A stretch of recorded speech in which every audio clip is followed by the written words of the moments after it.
नमस्कार, मी doctor Chandrakant तोंडे. IVF बद्दल समाजातील समज आणि गैरसमज या सदरामध्ये आपलं सहर्ष स्वागत. आपल्या समाजामध्ये असा गैरसमज आहे की एखाद्याला वंध्यत्व आहे म्हणजे तो पुरुष नपुसक आहे, किंवा एखाद्या पुरुषाला वाटतं की माझा स्पर्म काउंट 0 आहे म्हणजे मला नपुसकत्व आहे का?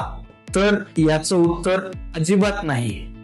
कारण नपुसकत्व म्हणजे एखाद्या पुरुषाला शारीरिक संबंध ठेवण्यामध्ये अडचण येणे, त्याला आम्ही इरेक्टाईल डिस्फंक्शन असं म्हणतो. आणि वंध्यत्व म्हणजे एखाद्या पुरुष हा शारीरिक संबंध ठेवू शकतो, पण काही कारणामुळे त्याचा स्पर्म काउंट कमी झालेला असतो, त्याच्या धातूची संख्या कमी झालेली असते किंवा त्यांची मुवमेंट कमी झालेली असते व त्या कारणामुळे त्या पुरुषाला गर्भधारणा होण्यामध्ये अडचणी येतात. त्यामुळं नपुसकत्व आणि वंध्यत्व हे दोन्ही वेगळे प्रकार आहेत आणि ह्या दोन्ही गोष्टी आज अनेक प्रभावी उपचाराद्वारे यावर आपल्याला मात करता येते.